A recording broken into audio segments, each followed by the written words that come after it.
تو میں اپنا ایک چھوٹا سا واقعہ بیان کرتا ہوں کہ میں جب پنجاب یونیورسٹی میں داخل ہوا ایم اے میں، پولیٹیکل سائنس میرا سبجیکٹ تھا، میرا پروگرام تھا آگے پڑھنے کا، اعلیٰ تعلیم حاصل کروں گا. یہ بہت ایک لمبی داستان ہے جس کا میں نے اپنی کتابوں میں ذکر کیا ہے. تو میں مختصراً بات کرتا ہوں کہ جب میں پنجاب یونیورسٹی میں اپنی اسٹڈی شروع کی تو ایم اے جو ہے دو سالہ کورس تھا، فرسٹ ایئر اور سیکنڈ ایئر. فرسٹ ایئر جو تھا 5th ایئر، اس میں ہمارے 5 سبجیکٹ تھے، 5 پھر فائنل ایئر میں تھے. فرسٹ ایئر میں 5 سبجیکٹوں میں 2 مضامین جو تھے، اس میں ایک political thought, western political thought تھا، ایک مسلم پولیٹیکل تھاٹ تھا. جب ویسٹرن پولیٹیکل تھاٹ ہم نے پڑھنا شروع کیا تو وہاں پہ مختلف جو مفکرین تھے، تھنکرز تھے، ان کے جو سسٹم پولیٹیکل تھے ان پر بات ہوتی تھی، لیکچر ہمیں دیے جاتے تھے، کتابیں ہم پڑھتے تھے. تو اس میں مثال کے طور پر پلاٹو تھا، ایرسٹاٹل تھا، سوکریٹس کی بات بھی ہوئی اور اس کا بھی ذکر آیا، اور اس کے ایک نظریہ کا ذکر آیا کتابوں میں. میں پہلی دفعہ اس نظریے کو، کیونکہ مجھے بی اے تک میں نے نہیں، نہ میں فلاسفی کا اسٹوڈنٹ رہا ہوں، نہ میں نے پڑھا ہے. میں نے وہاں ایم اے کے پہلے سال جا کے یہ اس کا نظریہ نیکی علم ہے یا ورچوئس نالج میں نے پڑھا کتابوں میں. میں نے جب پڑھا تو میں جب کتابیں میں نے اس کی تشریح دیکھی کتابوں میں تو میرا دل سیٹسفائی نہ ہوا کہ یہ جو کہا جا رہا ہے نا کہ نیکی علم ہے کا مطلب یہ ہے کہ نیک کام جو ہے اسے کرنے کے لیے علم کی ضرورت ہے. علم ہو تو انسان نیک کام کر سکتا ہے، اگر علم نہ ہو تو نیک کام نہیں وہ کر سکتا. اس قسم کی تشریح میں نے دیکھی کتابوں میں، انگلش کی کتابیں بھی تھی، اردو میں بھی تھی، یہی بات انہوں نے کہی. لیکن جب میں نے ان کو اسٹڈی کیا، اس نظریے کو دیکھا، تو میرے دل پر جیسے کوئی کہتا ہے، ابھی یہ نیوٹن والی بات میں آپ کو بتا رہا ہوں کہ کسی نے میرے دل میں کوئی لقمہ ڈالا کہ یہ وہ بات نہیں جو کتابوں میں تو پڑھ رہا ہے.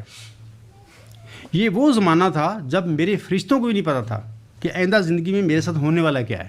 میں تو ایک طالب علم تھا، علم کا شوق تھا اور میں چل جا رہا تھا، کوئی پتہ نہیں تھا مجھے کہ بڑے مستقبل قریب میں کیا ہونے والا ہے. تو اس وقت میرے دل میں کس نے لقمہ ڈال دیا کہ یہ جو تشریح ورچوئس نالج کی جا رہی ہے کتابوں میں، یہ نہیں ہے، یہ درست نہیں ہے. اچھا، سوال پھر پیدا ہوا اس کا معنی کیا ہے، اصل رائٹ ایکسپلینیشن اس کی کیا ہے. تو چونکہ میں ایک اسٹوڈنٹ تھا اور کوشش تھی بھی اچھے نمبروں میں پاس ہوں، اور درسی کتابیں بہت ساری تھیں. ایم اے کا معیار کافی بلند ہوتا ہے، وہاں پہ کتابیں 10-20 نہیں ہوتی، سینکڑوں ہوتی ہیں جو پڑھنی پڑتی ہیں. تو میں نے پھر ٹائم نہیں تھا اس پہ غور و فکر کا، میں نے نوٹ کر لیا، ذہن میں رکھ لیا کہ کبھی زندگی میں مجھے موقع ملا تو میں اس پہ غور و فکر کروں گا. تو اس کے بعد اس کے متعلق پھر سمجھنے کی کوشش کروں گا کہ یہ ہے کیا. تو بہرحال میں ایم اے پاس کر لیا، امتحان دے دیے، فرسٹ ایئر کا بھی دے دیا، سیکنڈ ایئر کا بھی دے دیا. میں امتحانوں سے جب فارغ ہو گیا، عجیب اتفاقات ہیں یہ. میری تیاری تھی آگے باہر جا کر میں پی ایچ ڈی کروں، تو اس سلسلے میں نے وہ کوششیں شروع کر دیں. اسی دوران وہ کوششیں تو کامیاب نہ ہو سکیں، اس کی تفصیل میری کتابیں میں موجود ہے. اس زمانے میں میں دارالحمد میں رہتا تھا، لاہور میں، مسلم ٹاؤن، نیو مسلم ٹاؤن میں. تو اس ہاسٹل میں، اور پوری لاہور کی جو ٹیلنٹ کلب تھی، ایک انٹیلیجنٹ اسٹوڈنٹس تھے، ان کی ایک ٹیلنٹ کلب تھی، talent club of Ahmadiyya students, یعنی ذہین جو طالب تھے، علم تھے، ان کی ایک کلب تھی. اچھا، یہ بھی میں آپ کو بتاتا ہوں کہ مجھے نہیں پتہ کہ مجھے کس نے ممبر بنا دیا، مجھے کسی نے نہیں پوچھا، اور میں نے کسی نے کہا کہ مجھے بھی اس ٹیلنٹ کلب کا ممبر بناؤ. یہ بھی ایک اتفاق کہہ لیں کہ یہ ہونا تھا یہ بات. بل عجیب اتفاق ہوا کہ جب فارغ ہو گیا میں ایم اے سے، تو اس وقت مجھے اس ٹیلنٹ کلب کا، احمدیہ اسٹوڈنٹس کا جو پریزیڈنٹ تھا، اس نے مجھے کہا، عبدالغفار بھی، اگلے ماہ جو ہمارا اجلاس ماہانہ ہونا ہے، اس میں آپ نے اپنے سبجیکٹ سے ایک ٹاپک لے کر اس پہ تقریر کرنی ہے، اس کو از روئے قرآن اس پہ بات کرنی ہے. اچھا، مجھے کوئی علم نہیں تھا کہ یہ اتنا مشکل ورچوئس نالج کتنا مشکل ایک سبجیکٹ ہے. تو میں نے ایسی سادگی میں نے کہا ٹھیک ہے میں کروں گا انشاءاللہ. میرے ذہن میں وہی بات آ گئی کہ وہ جو میں دوران طالب علم میں اس نظریے کے سوچا تھا، وہ میں سمجھا تھا کہ اس کا علم کچھ اور ہے، یہ بات نہیں ہے جو لوگ کہہ رہے ہیں. میں نے اسی پہ تھوڑا سا غور و فکر کرتا ہوں، اس پہ بات لیکچر بھی دے دوں گا. ایک میں ریسرچ پیپر میرا پروگرام تھا لکھنے کا، وہ بھی لکھ لوں گا اور آگے اسٹڈی کرنے سے پہلے. میں نے 2 ہفتے بڑی غور و فکر کیا. یاد رکھیں کہ میں کچھ بھی نہیں, میرا ذہن نہیں چل رہا تھا, مجھے پتہ نہیں لگ رہا تھا کہ virtue is knowledge, what is virtue, what is knowledge. یہ تو پتہ لگتا ہے اس نظریے سے کہ knowledge and virtue one and the same, نیکی اور علم ایک ہی شے ہے, کہ ایک ہی وجود ہے, ایک ہی حقیقت ہے, لیکن سوال ہے وہ ہے کیا, کوئی پتہ نہیں.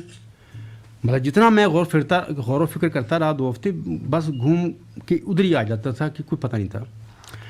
بہرحال جمعہ کا دن تھا, کوئی 10 دسمبر کی بات ہے. میں نے جمعہ پڑھ کے اسی اپنے شوق میں, اسی کوشش میں, اور یہ کہ میں چاہتا ہوں کہ پتہ لگے مجھے, میں نے اجلاس پہ بھی بات کرنی ہے اس کے متعلق. میں آ گیا اپنے کمرے میں, تو وہاں پہ میری حالت ایسی ہوگی کہ میں تھک گیا, کہ میری سمجھ میں نہیں آ رہا کہ نیکی ہے کیا, کیونکہ جب تک نیکی کا نہیں پتہ لگتا تو علم کا مجھے کیسے پتہ چل جائے گا. یہ جو سوکریٹس کا یہ کنسیپٹ ہے, اس میں اس نے اتنی گائیڈنس دی ہے ہمیں کہ دیکھو نیکی اور علم ون اینڈ دا سیم, ایک ہی ہے. یہ گائیڈنس دے دی اس نے, لیکن نیکی کو ڈیفینیشن نہیں کیا اس نے کہ نیکی ہے کیا. اگر ڈیفینیشن وہ دے دیتا تو پتہ چل جاتا کہ علم کیا ہے.